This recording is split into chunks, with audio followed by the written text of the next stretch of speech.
Olá pessoal do primeiro ano, que bom ter vocês novamente aqui, que é o professor Tiago Souza, dando o seu olá oficial e dando prosseguimento nas nossas aulas de física, mais específico cinemática, que é o estudo dos movimentos dos corpos sem se importar com o porquê que eles estão se movimentando.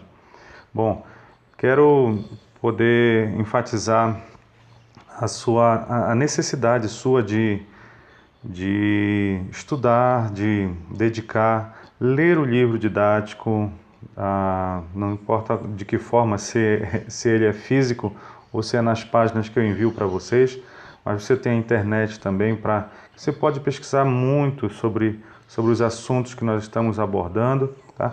Atenção quando você estiver vendo esses vídeos, porque as informações estão bem condensadas, não tem como você ficar disperso, senão vai ficar voltando o vídeo, aí de repente até você se cansa, tá bem? Estou à disposição, por enquanto, né, nas quintas-feiras no colégio, o dia todo, manhã e tarde, para tirar dúvidas que você possa ter. É só chegar lá.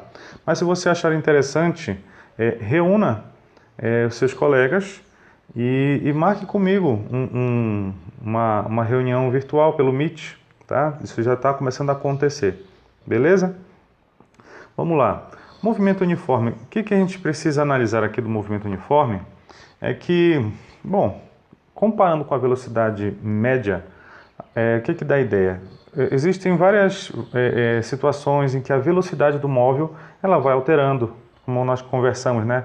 Ele freia, ele acelera, ele precisa fazer uma curva, então muda a velocidade. Então é necessário que a gente calcule uma velocidade média que represente todo o comportamento do móvel num certo tempo e numa certa trajetória. Só que a gente pode encontrar o que nós chamamos de movimento uniforme. A gente até acaba chamando o movimento uniforme de MU. Então é possível que você veja essa sigla, né? Movimento uniforme. Que nada mais é considerar o móvel com uma velocidade uniforme, uma forma, certo? Um movimento com uma forma, com uma velocidade fixa.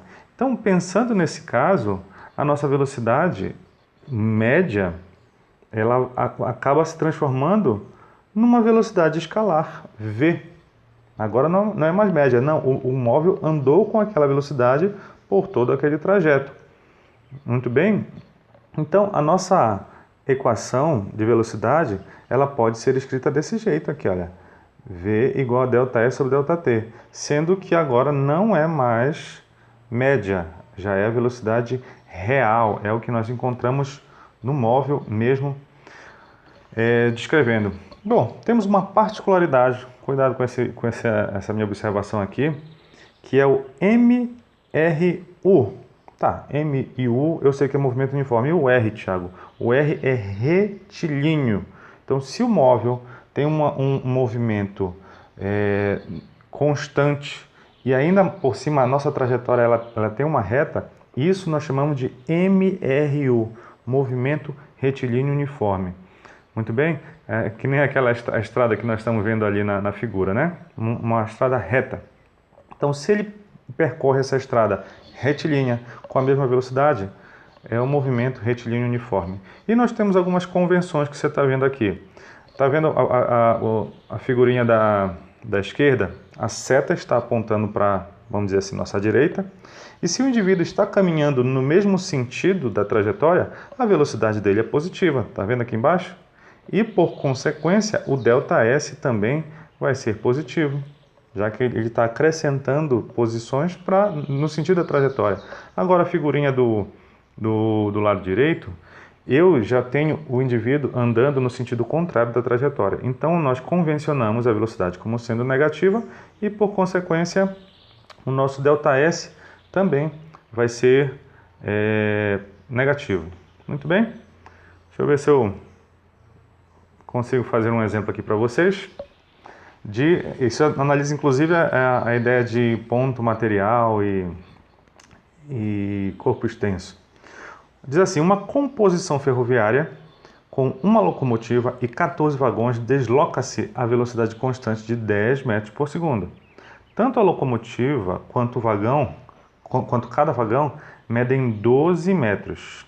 Então, qual é o tempo que o trem levará para passar por um sinaleiro? E quanto tempo ele demorará para atravessar um viaduto de 200 metros de comprimento? Nota, o trem deve ser considerado um corpo extenso, pois seu comprimento não pode ser desprezado no movimento realizado por ele. Tá certo, eu já trouxe uma figura aqui para vocês, para facilitar a nossa vida. Pensa agora aqui, que eu tenho essa locomotiva, essa composição, né, atravessando um sinaleiro. Então, ele quer saber quanto tempo ele demora para fazer isso. Interessante você notar que o sinaleiro está parado e ele começa a atravessar o sinaleiro quando a parte da frente emparelha, vamos dizer assim, né, com o sinaleiro. E termina de atravessar o sinaleiro quando a parte final da composição ferroviária emparelha com... Então, o deslocamento dele é justamente o comprimento dele todinho. Então, a gente pode escrever o seguinte, ele quer saber o tempo, né? Mais velocidade igual a ΔS sobre ΔT. Vamos substituir algumas coisas aqui. Ele diz que a velocidade desse trem é de 10 metros por segundo. 10 metros por segundo. Tanto a locomotiva quanto o vagão medem 12 metros, então são 14 vagões mais uma locomotiva, então são 15 vezes esses 12 metros. Certo? Deu para entender? É o quanto que ele vai percorrer. 15 vezes 12 metros. ΔT. Bom, continuando nossa conta aqui. 15 vezes 12 dá 180 metros. E aqui ΔT. Agora eu passo esse ΔT multiplicando para lá. Vai ficar 10 ΔT, que é igual a 180. E eu posso aqui cortar esse zero com esse zero. Se eu não tivesse esse artifício, eu ia passar o 10 dividindo, tá? Então, deu 18. Bom, as distâncias estão em metro e a velocidade em metro por segundo. Então, esse tempo está em segundo. O trem demora 18 segundos para atravessar esse sinaleiro. A segunda situação diz assim, e quanto tempo ele demorará para atravessar um viaduto de 200 metros de comprimento? Bom, também estou trazendo aqui a mesma uma figura com essa situação. Deu para ver? O que a gente precisa analisar?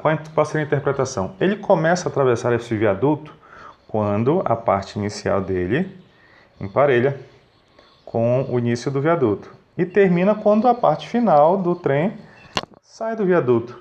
Então dá para perceber que todo o trem ele percorreu uma distância D, que, se você analisar, é o comprimento do trem, né, somado com o comprimento do próprio viaduto de 200 metros. Então, nós podemos escrever que a velocidade igual a ΔS sobre ΔT. Bom, a velocidade do indivíduo não mudou, é 10. Agora, a gente viu aqui em cima que esse ΔS, ou seja, as 15 composições tem 12 metros, deu 180. Então, todo o trem tem 180. Só que vimos que o viaduto ele tem 200 metros, 200 metros de comprimento. Então, eu somo esses 200 aqui, ficou apertado, né? Mas dá certo. E ele quer saber em quanto tempo ele faz essa travessia.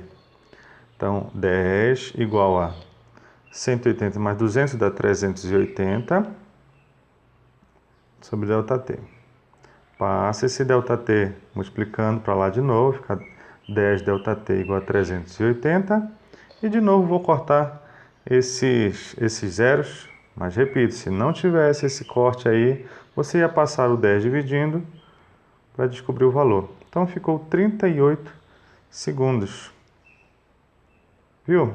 Não mudou muita coisa daquilo que a gente via, porque o que era velocidade média agora é velocidade, mas aqui foi interessante a interpretação. Muito bem. E aqui nós precisamos estudar o que chamamos de função